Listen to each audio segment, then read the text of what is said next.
अंदर सेल और purchase stock maintain करना। सेल परचेज स्टॉक मेंटेन क्या होता है? कंपनी के सामान का रिकॉर्ड रखने के लिए हम यूज़ करते हैं। जैसे देखिए मैंने यहाँ पे एक फ़ोन का शॉप का रिकॉर्ड बनाया हुआ है, जिसमें मैंने अलग अलग आइटम नेम लिखे हुए हैं, मॉडल नंबर लिखा हुआ है, कंपनी लिखा हुआ है। तो पहले चलिए हम इस फाइल को क्या करते हैं, ठीक कर लेते हैं, ताकि हम प्रॉपर वे से अपना आगे काम कर सकें। तो पहले मैं क्या करूँगा, इन सबको यहाँ से आउटलाइन वगैरह कलर वगैरह दे दूँगा, ताकि देखने में हमारा स्टॉक काफ़ी अच्छा लगे। तो यहाँ से इसका फ़ॉन्ट वगैरह मैं यहाँ से चेंज वगैरह कर रहा हूँ, और इन सबको मैं यहाँ से क्या कर रहा हूँ, स्टाइल वगैरह दे रहा हूँ पहले।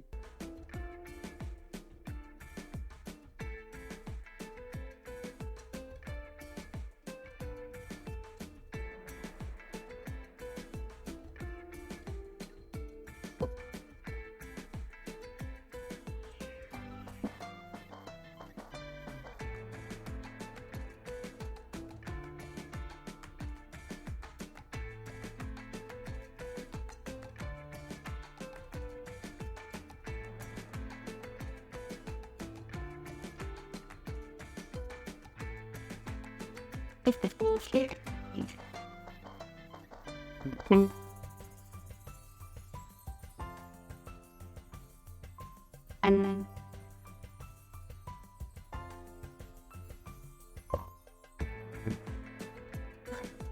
okay.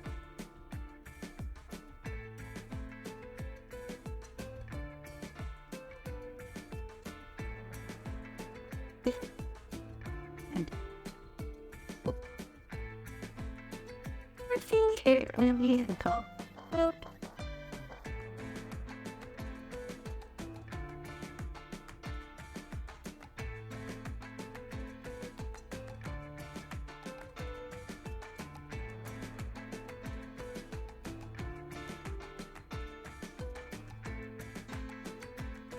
there's no on those and then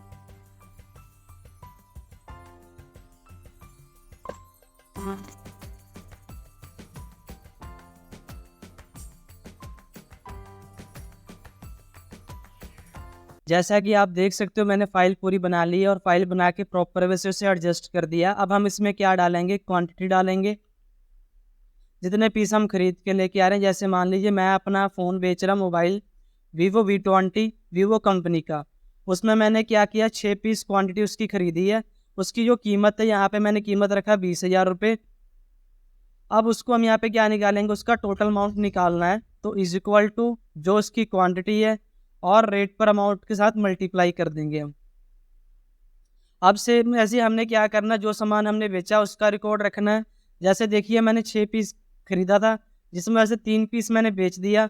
अगर मैंने बेचा तो पैसे कम प्रॉफिट में ही बेचूंगा, पैसे कमाने भी हैं मैंने, तो मैं उसको 25,000 के हिसाब से मैं बेच रहा हूँ।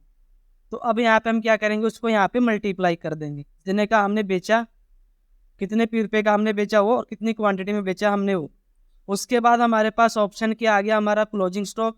तो जो हमने सामान खरीदा था वो माइनस जितना हमने सामान बेचा था वो, तो हमारे पास में पता लग जाएगा हमारे पास कितना सामान अभी फिलहाल हमारी फैक्ट्री के अंदर, मतलब शॉप के अंदर हमारे बचा हुआ है।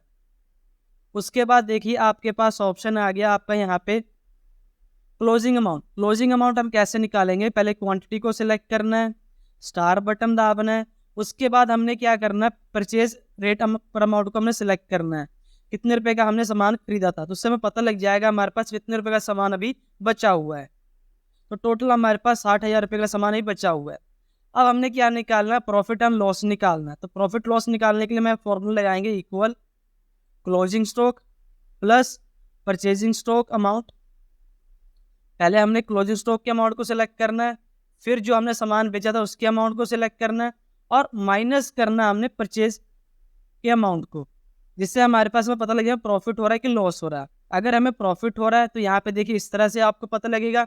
अगर वही चीज़ मान लीजिए आपको लॉस हो रहा है, जैसे देखिए मैंने यहाँ पे 20,000 का सामान खरीदा, बेचा कितने का, उसको मैंने 15,000 का। तो देखिए आपके सामने यहाँ पे क्या आ गया, माइनस में आ गया। अगर ये माइनस में आ गया तो आपको क्या हो रहा है, लॉस हो रहा है। अगर माइनस में नहीं आ रहा फिर आपको क्या हो रहा है, यहाँ पे प्रॉफिट। इसके रिकॉर्ड को निकालेंगे। जैसे मैंने यहाँ पे 10 पीस खरीद लिया है, मोबाइल हमारे पास V3 का, वीवो की कंपनी है। 10 पीस मैंने खरीद लिया, कितने का, 2,000 का मैंने खरीदा है। तो हम यहाँ पे क्या करेंगे, इसको मल्टीप्लाई करेंगे जितने पीस हमने खरीदा है, और जितने रुपए का हमने उसे खरीदा उसके साथ। तो हमारे पास क्या आ जाएगा, परचेज अमाउंट आ जाएगा। अब हमने क्या करना है, यहाँ पे सामान बेचना है, जिसमें से मैंने 5 पीस बेच दिया। अगर मैंने प्रॉफिट कमाना है तो मैं यहाँ पे क्या करूँगा, उसको 3000 रुपये का बेच दूंगा, क्योंकि मैंने 2000 रुपये का खरीदा था और मैंने प्रॉफिट भी तो कमाना है। तो मैंने यहाँ पे क्या किया, 3000 रुपये का उसको बेच दिया। अब मैं क्या करूँगा, जो मैंने सामान बेचा है उसकी क्वांटिटी मल्टीप्लाई, जितने रुपए का मैंने बेचा उसके साथ मल्टीप्लाई कर दूंगा, तो मेरे पास उसका यहाँ पे क्या आ जाएगा, अमाउंट आ जाएगा। उसके बाद हमने यहाँ पे क्या निकालना है, क्लोज स्टॉक। हमारे पास कितने रुपए का सामान बच गया, तो हम क्या करेंगे, इक्वल का साइन लगाएंगे, जो हमने सामान खरीदा था वो और जो सामान हमने बेचा था वो उसके साथ माइनस कर देंगे।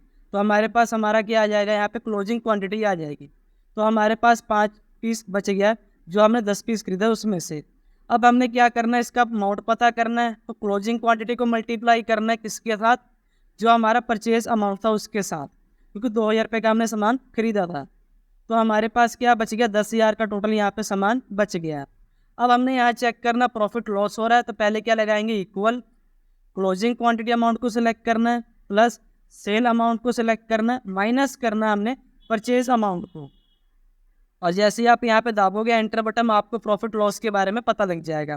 तो हमें क्या हो रहा है, 5000 का प्रॉफिट हो रहा है। क्यों, क्योंकि हमने सामान खरीदा 2000 का था, बेचा हमने 3000 रुपये का, मतलब 1000 के प्रॉफिट के हिसाब से हमने यहाँ पे सामान बेचा है। आई होप आपको ये वीडियो समझ लगी होगी और पसंद भी आई होगी। अब हमने क्या करना है, ऐसे जितने भी हमारे पास आइटम थे उन सब के रिकॉर्ड बना लेने। रिकॉर्ड बनाने के बाद हमने उसे क्या करना है, ड्रैग एंड ड्रॉप करना है। जैसे ही आप उसको ड्रैग एंड ड्रॉप करोगे सभी का आंसर आपके पास आ जाएगा।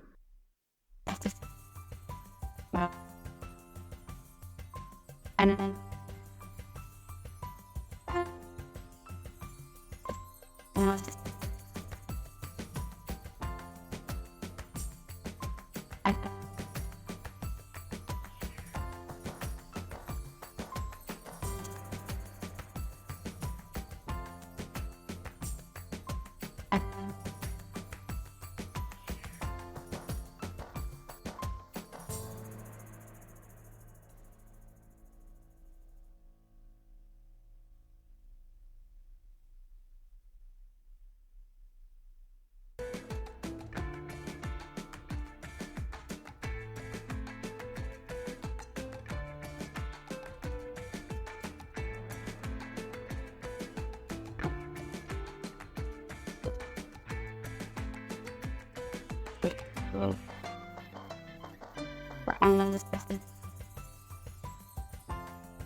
and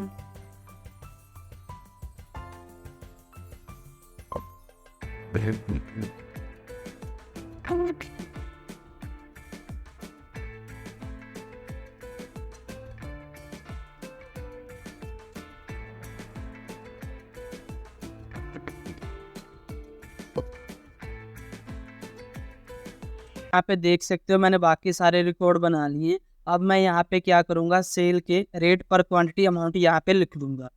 तो जैसे कि आप देख सकिए मैंने यहाँ पे परचेज़ किया 8500 का, तो सेल में लिख लेता हूँ यहाँ पे 10,000 रुपये। और सामान मैंने यहाँ खरीदा 9000 का, तो मैं सेल अमाउंट डाल देता हूँ यहाँ पे 10,000 रुपये प्रॉफिट के हिसाब से, या मान लीजिए 12,000 यहाँ पे कर देता हूँ। उसके बाद यहाँ सामान मैंने खरीदा 9000 7000 का, तो मैं बेचूंगा उसको प्रॉफिट पे, लॉस पे तो बेचूंगा नहीं, 8500 का मैं यहाँ पे कर देता हूँ। तो ऐसे ही करके देखिए हमने सारे रिकॉर्ड बना लिए हैं। अब क्या करना है, इसके अमाउंट पता करने है। तो दोनों अमाउंट को सिलेक्ट करना है और यहाँ से नीचे ड्रैग कर देना है, तो एक ही बार में सारा आंसर आपके पास आ जाएगा। ऐसे ही हमने क्या करना है, अब सेल वाला भी करना है, सेलेक्ट करके नीचे ड्रैग करना है, आपके पास उसका आंसर आ जाएगा। अब हमने यहाँ पे क्लोजिंग स्टॉक निकालना है, तो उसको सेलेक्ट करके नीचे ड्रैग करेंगे, उसका आंसर आपके पास आ जाएगा। अगर उसका आपने अमाउंट पता करना है तो सेलेक्ट के नीचे ड्रैग कीजिए, उसका आपके पास आंसर आ जाएगा।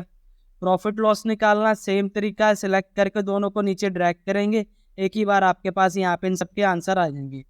आई होप आपको हमारी वीडियो पसंद आई हो और जो भी हमने आपके यहाँ समझाया सब आपको समझ लग गया हो।